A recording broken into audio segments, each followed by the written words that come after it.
Mai sauraro Assalamu alaikum, barkanmu da wannan lokaci, barkanmu da sake haduwa da ku a cikin shirin hikimar marubuta inda muke karanto littafin auren kwangila wanda Sumayya Abdulkadir ta wallafa. Sunana Aisha Abdulkadir. A cikin shirin da ya gabata mun kwana ne inda muka ji Abdulaziz yana lallaba Hafsat akan ta amince in lokacin da ya ɗibar wa Ma'azatu na aurenta ya cika za su rabu, wato zai sake ta ita Suhanar. Sai su haɗu su bai wa mama uzuri da cewa halinsu bai daidaita ba, kuma haka kaddara ta tanadar musu. Sun rabu ne ba don ba sa son juna ba, sai don kowannensu ya kasa jure halin ɗan uwansa. A nan ne muka tsaya, yanzu kuma za mu ci gaba. Abdulaziz ya ci gaba da cewa a wannan lokacin na san ba su da wani zaɓi sai su bar ni in auri Ma'azatu, ke ma ki auri wanda kike so. Ga mahaifinki da 'yan uwanki a gefe da kuma karatunki, ina fatan kin fahimce ni. Ta yi shiru na tsawon lokaci, idanunta na hango mata ranar da za ta kammala karatunta, ga mahaifinta da danginsa a gefe da su mamma, kamar yadda aka yi wa Abdulaziz a makarantar koyon shari'a sanda ya gama. Hakika ranar za ta zama ranar maɗaukakin farin ciki a gare ta wadda babu irinta. Me kika ce Hafsa? Ta tsinkaye murya Abdulaziz mara amo kuma mai taushi a can tsakar kanta. Ta dawo da ita daga duniyar tunanin da ta tafi mai nisan zango. Ta yi ajiyar zuciya sannan ta ɗaga kanta a hankali ba tare da wani dogon tsinkaye ba, ta ce na amince. Ya gyaɗa kansa shi ma, haka nake son ji. Idan da amincewar ki to komai zai tafi daidai babu tangarɗa har zuwa lokacin da kwangilar za ta ƙare. Mama ba za ta yi irin fushin da kike tunani da mu ba, za ta fahimce mu. In har kika gaya mata da amincewarki aka yi komai, kika nuna mata ke kika zaɓi sakin don ba za ki iya da halina ba, ni ma na faɗa mata na kasa jura halinki ne. Kada ki damu, za mu iya kula da lamarin. Sai dai ina so wannan ya zama babban sirri a tsakaninmu Hafsa. Sirrin da babu wanda zaki faɗawa mun yi shi duk duniyar nan. Sannan bayan rabuwar mu insha Allahu zan zamo mai taimaka miki ta kowace fuska a rayuwarki. Na yi miki wannan alƙawarin. Sai da ta ɗaga kanta alamun ta fahimce shi, sannan ya miƙe yana sanya wayoyin shi a aljihu. Ina ga iyaka abin da za mu tattauna ɗin kenan, dare ya yi, ki je ki kwanta. Ya miƙe ya nufi ƙofar fita daga ɗakin karatun kai tsaye ba tare da ya ƙara kallonta ba. Ya Aziz, ya ji ta kira shi a hankali, sai ya ja birki ya tsaya a inda yake dab da kofar, hannun shi na kan murkin kofar, cike da mamakin kiran sunansa da ta yi. Bata taɓa yin hakan ba ko da wasa a kafatanin rayuwarsu, duk da cewa ta kira sunan ne kamar yadda sauran ƙannen shi ke faɗa. Sai ya ji kamar wani abu daban ta faɗa, ba sunan nasa ba. Ya juyo ya fuskance ta daga inda take tsaye ba tare da ya dawo ba, bata ko motsa daga inda ya barta ba, har zuwa lokacin kuma tana ta cakuɗa kyawawan yatsunta cikin junansu, kanta a sunkuye. Na gode, ta furta tana mai ɗago kai ta kalle shi. Ji yayi kamar zuciyarsa za ta yi tsalle ta fice daga kirjinsa ta dawo kuma. Da gaske ne, she's innocent, yarinyar babu ruwanta, in ba haka ba me yayi da har za a gode masa? Shi a nasa tunanin ma in za a dubi lamarin da idan basira, ai babban laifi ya aikata a gare ta. Saki a wajen mace a gefe guda ga kuma tsallake maganar mahaifiyarsa da zai yi, ai kuwa bai cancanci godiya ba ta kowane bangare. Sai dai ko ta wajen Ma'azatu wadda zai tsallake umarnin iyayensa a kanta saboda farin cikinsa shi da ita. Bai san me zai ce mata ba, saboda haka kawai ya daga kai, sannan ya juya ya fita daga ɗakin karatun. Ya koma ɗakinsa idansa cike da bacci da gajiya. Ko da Ma'azatu ta kira shi don su yi hirar daren da suka saba, wato midnight call, cewa ya yi da ita ta yi haƙuri bacci yake ji, kuma ya yi magana mai yawa saboda ita a daren nan. Ya yi alwala, ya yi nafila raka'a 2, ya roƙi Allah ya rufe masa bakin Hafsa kar ta tona masa asiri a wajen mama komai rintsi. Duk da dai ya lura yadda take son cika burukanta zai iya danna komai, wanda haka yake har zuciyar Suhana. Kwana ta yi tana juya maganganun da suka yi na karatunta da nemo mahaifinta a zuciyarta da kwakwalwarta. Su kaɗai take tunani a matsayin matsalolinta yanzu a rayuwa. Gashi ta samu wanda ya yi alkawarin ɗauke mata su, akan me kuwa ba za ta yi masa yadda yake so ba ita ma. Auren ko kaɗan baya kanta dama, ba ta da wani buri a kansa ko sanin abin da ya kunsa, balle har ta sa shi a lissafinta. Ta amince ne dama saboda mama, don ta amincewa ranta babu abin da mama za ta nema a wajenta ta kasa yi mata muddin tana da iko, amma sam baya gabanta. Sai gashi a yanzu ya juye ya zama sanadin alkhairi a gare ta, sanadin da zai kai ga cikar burukan rayuwarta, wato karatu da mahaifinta, ita ma ta ganta da uba wanda za ta bugi kirji ta ce nata ne, ta faranta wa mama, sannan ita ma ta samu cikar farin cikinta, har ila yau shi ma ya samu nasa cikar burin. A iya ɗan ƙanƙanin tunaninta me yafi wannan kwangilar sauƙi da riba kuwa?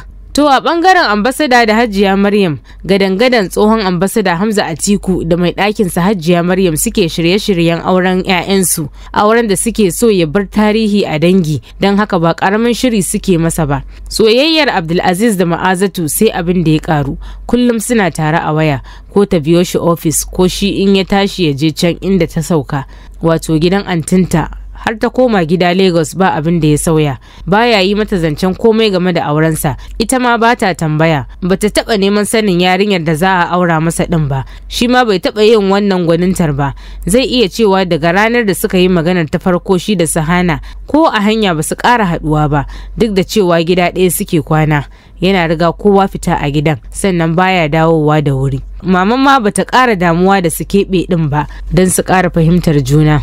Shirye-shiryen biki kawai take, hankalinta kwance idan ta lura 'yar damuwar da Sahana take ciki bayan ta yi mata zancen auren tun daga ranar da suka yi magana ita da Abdulaziz ta rabu da ita.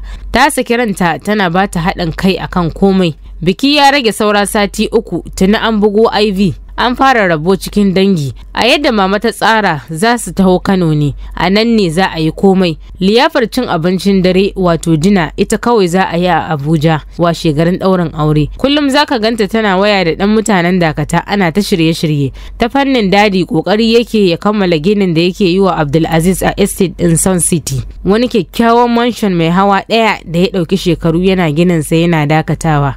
Tun yana ambasada, yanzu ya mai da hankali yana so a kammala komai cikin lokaci. Mama zaune a ƙayataccen falanta cikin kwalliya ta kece raini kamar kullum, waya take yi da aminiyarta cikin Abuja, Hajiya Halima matar controller. Magana suke yi akan babbar bariya mai gyaran jiki da Hajiya Haliman za ta turo ta fara gyara amarya daga yau har ranar da za a kai ta ɗakinta. Wannan shine gudunmuwarta. Sosai mama ta yi godiya, ta ɗaga murya ta kira Hafsat wadda ke ɗakinta, tana gyaran kayanta da aka kawo daga wanki da guga. Ta ajiye rigar hannunta ta fito ta tar da mama a falo. Tun kafin ta zauna mama ta ce, ki yi shiri gobe za mu wuce Kano, kuma Hajiya Halima ta turo mai gyaran jiki za ta zo ta fara miki daga yau, tare da ita za mu tafi Kano. Sahana ta ce, mamma mai jiki na yayi da za a gyara shi, na yi dauɗa ne?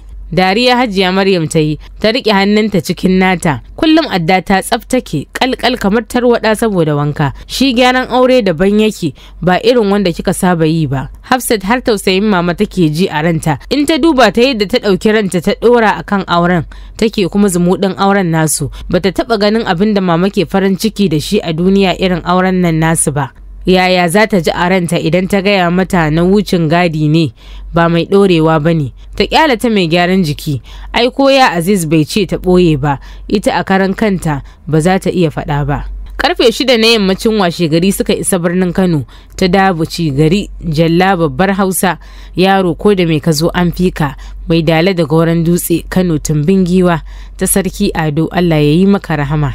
Abdulaziz bai taho tare da su ba, yana Abuja, sai ana saura kwana ɗaya ɗaurin aure zai taho tare da tawagar lauyoyin su. Mai gyaran jiki mai suna Fanna ta shiga aikinta akan Suhana. Lallai ta yarda da abin da mama ta ce, shi gyaran aure daban yake, kuma wannan da ake mata ba karami bane, ganin yadda cikin kwana 3 fatar jikinta ke wani irin salki da sheki. Ga addar babu kawaye, sai 'ya'yan dangi ne suka zama kawayen nata, su Halima 'yar Antiliba, sai da Kalisa 'ya'yan Antimariya da Antifurera, duk da ta dan girme su dan cikin su ba wadda ta yi kandi. Gayya sosai Hajiya Maryam da kannanta suka yi. Ta bangaren maza ma ba karamar gayya Dr. Hamza ya yi ba, shi da sauran 'yan uwansa. Ba a maganar minista Abdulkarim Dakata, ya yi babbar gayya ta manya zuwa wurin ɗaurin auren jikan nasa. An yi kamu ranar Alhamis Juma'a aka yi wunin biki a nan main house ɗinsu. A yammacin ranar wato ana gobe ɗaurin aure, Abdulaziz da abokan aikinsa suka iso. Tsohon minista Abdulkarim Dakata mai masaukin baki ya yi musu masauki a babban otel na Tahir Guest Palace. Washe gari Asabar karfe 10 daidai na safe, ɗaruruwan jama'a suka shaida ɗaurin auren Abdulaziz da Hafsat akan sadaki naira 50,000 lakadan, wanda ya fito daga aljihun Abdulkarim Dakata. Aka yi addu'o'i masu yawa aka shafa, daga nan maza suka wuce liyafar cin abinci a can Tahir din, wadda Dr. Hamza ya shirya. Mata kuma suna shirin tafiya Mother's Night a daren ranar a Fabs Event Center, wanda Hajiya Maryam ta shirya. Rana ta farko da fuskar Hafsat Suhana ta soma ɗaukar make-up na zamani a rayuwarta, ta koma tamkar wata sabuwar kyakkyawar halitta ta daban, wadda aka ɓaro daga cikin kwai don kyau da ban sha'awa. Hatta anti Zuwaira da ke adawa da auren a zuciyarta sakin baki ta yi tana kallon Hafsat, ta kuma yarda har ranta yarinyar kyakkyawa ce tun asali, kawai ta raina asalinta ne. Har gobe tana ganin wautar Hajiya Maryam na haɗa wannan auren. Yaro irin Abdulaziz, yarinya 'yar asali, 'yar gata, 'yar babban gida ta dace da shi, ba 'yar mai aiki ba a ra'ayinta fa. Amma tun da ita ta haifi abinta, waye isa ya yi magana? Ta yi tsaki ta ɗauke kanta daga kallon yarinyar. Hajiya Maryam ta shirya cikin wani rantsatsen leshi baki mai ratsin silba, gwaggwaran kanta silba, dan kunni da sarka, takalmi da pos duka silba. Duk wanda ya daga kai ya dube ta sai ya ce masha Allah. Hannunta cikin na mama, wadda ita ma ta sha nata adan cikin wani pitch tattausan leshi cotton. Ƙawayenta su Anta Halima na take mata baya cikin tasu shigar ta alfarma, suka shiga motoci zuwa Fabs Event Center. Taron na mata ne zalla, don haka babu buƙatar zuwan ango da abokansa. Sai dina ta gobe da za a yi a Abuja ne za su halarta. Washe gari Lahadi za a yi ta by couple, wato kowa da mijinta. Iyakar programs ɗin da suka tsara kenan na bikin, babu jan dogon biki. Kuma alhamdulillahi komai ya ƙayatar, an ci an sha, a haka taro ya tashi aka watse. Suna fitowa daga mota za su shiga gida, Abdulaziz da wasu abokansa biyu, barista Abdallah da barista Adebayo, na tsaye a dakalin kofar gidan suna magana. Yana cikin farar shadda kal Hilton da babbar riga rataye a kafadinsa. Hasken fitilar kofar gidan ya haske masa yaran matasan 'yan mata da ke fitowa daga mota. Fuskar Hafsat tarwai a tsakiyar 'yan matan. Ya gyara tsayuwa yana kallon su suna shige shi ɗaya bayan ɗaya zuwa cikin gida. A ransa ya ce, ina ruwan sweet 16. Gaba ɗaya ƙawayen ma waɗanda duk ya san sa a dangi, yara ne kamar ta. Abin ya bashi dariya sosai, sai da ya yi murmushi. Adebayo ya ce, wow, Abdulaziz, ka yi sa'ar mata. Abdulaziz ya galla masa harara, ita ma ya juya ya galla mata tata. Ya ɗauke kai suka ci gaba da maganarsu da Abdallah. Ta ga hararar da ya yi mata sosai, don wajen akwai wadatar haske duk da dare ne. Jikinta ya yi sanyi, dama a sanyayen yake. Tun lokacin da aka tabbatar mata an ɗaura mata aure jikinta ya mutu, bakinta ya mutu. Mama ta lura da hakan, amma bata ce mata komai ba. Dama ai haka ne, mace takan ɗan canza sanda aka ɗaura mata aure. Nauyi ne babba ya hau kanta, ta zama ƙarƙashin mulkin wani, ta zama uwa. Ai kuwa nauyin ba ƙarami ba ne. Washe gari da safe kowa na gidan ya tashi ne da shirin wucewa Abuja. Karfe 9 daidai motocinsa suka tashi zuwa Abuja dauke da amarya. Shi ma angon da tashi tawagar sun kama hanya. Zuwa azahar suna cikin Asokoro, gidan tsohon ambasada Hamza Atiku. Nan kowa ya ci abinci aka huta. Sa'an ta Halima suka huce gidan amarya don ƙara gyaggyara komai, wato jeran da suka tsaya ma'aikatan kamfanoni suka yi. Sai shirin tafiya dina wadda za a yi a A-class. To Suhana dai ana yi mata kwalliya amma gabanta faduwa yake yi, jin ana faɗin har da angon da abokansa za a yi dinar. Idan ta tuno da muguwar hararar da ya yi mata a Kano, ba laifin tsaye babu na zaune. Amma sai Abdulaziz ya bata mamaki, bai bada wata matsala ba ko nuna wata kafa da za a gane baya maraba da auren Hafsat. Da aka tashi ne dai ya bi abokansa, bai tsaya bi ta kanta ba ko motar da ta kawo su tare. Sai ita kaɗai aka ɗauko a motar aka dawo da ita gida. Sai shirin tafiya kai amarya. Nan fa ake yin ta. Yau za a raba Suhana da mama, Suhana da baba Azumi. Kuka take kamar na fitar rai, ko mama ta ji tausayinta ta barta su ci gaba da rayuwarsu tare. Ita kanta Hajiya Maryam dauriya kawai take yi, amma zuciyarta ta gama karyewa. Baba Azumi dai sai kewaye ta shige ta kulle, sannan aka iya fitar da Hafsat zuwa falon dadi. Albarka kawai ya sa mata ya ce su je da ita. Zai biyo ta gidanta ya yi mata faɗan. kawai sai aka ga mama ta ɗauko mayafi ta yafa ta kama hannun Hafsat zuwa mota ta ce da ita za a je. Su Hajiya Halima na tsokanar ta wai surukan sabon karni. Murmushi kawai ta yi tana shanye hawayenta, sannan ne Hafsat ta rage kukan. Motoci suka kama hanyar Sun City, wato inda Hafsat za ta zauna. A daidai wannan lokacin Abdulaziz yana ɗakinsa na gidansu, ya ƙulla kansa yana waya da Ma'azatu. Kuka take yi masa sosai cikin matsanancin tashin hankali. Gani take yi ta rasa Abdulaziz ta gama, yau zai shiga ɗakin amaryarsa shi kenan fa, shi kuma lallashinta yake yana ƙara tabbatar mata da alƙawarinsu, amma ina Ma'azata jinsa kawai take, ta kasa yarda duk da ta san har zuciyarsa yake nufin alƙawarin, amma tunda ta ga hotunan biki da yarinyar da yake cewa baya so ɗin a wayoyin abokansa, hankalinta yayi mugun tashi.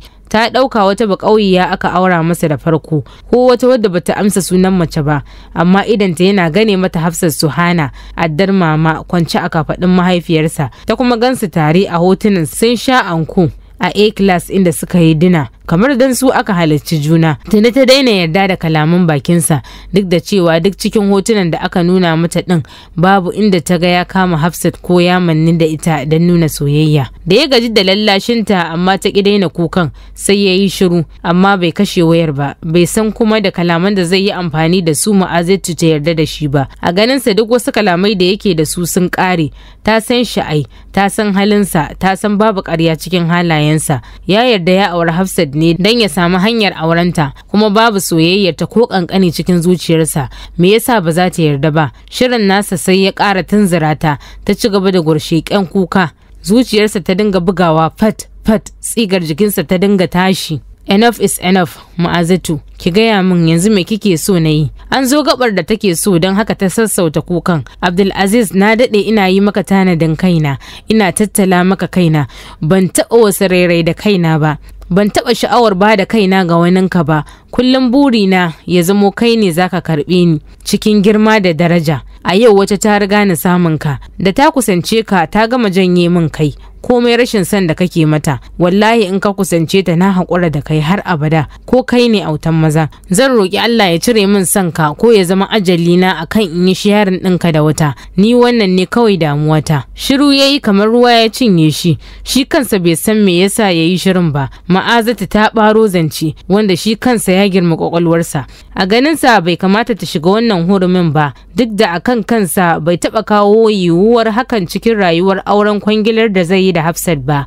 amma ai matarsa ce. Ko da ya ce da Hafsat ƙayyadadden zama za su yi, iyayensu da suka ɗaura auren da tsarkakakkiyar niyya suka ɗaura shi, kamar yadda addinin musulunci ya yi umarni, ba su san da wani abu bayan wannan ba. Don haka ko ina aka je aka dawo sunan Hafsat matarsa. An taɓa gindaya wa miji hukuncin kada ya kusanci matarsa? Ko da yake son Ma'azatu, shi fa ba sakarai bane da zai zauna mace ta gindaya masa abin da take so, ta ce dole sai ya bi ba. Don haka ransa ya ɓaci sosai da maganar. Ma'azatu kawai ji ta yi ya kashe wayar. Matsanancin tsoro da mamaki suka tare suka lullube Ma'azatu. Ta ciro wayar daga kunnenta ta duba sosai, ya kashe. Tunda suke tare bai taɓa kashe mata waya ba. Me hakan ke nufi? To mai sauraro, a nan za mu dakata a cikin shirin namu, ku tara da mu a cikin shiri na gaba. Ma'assalam.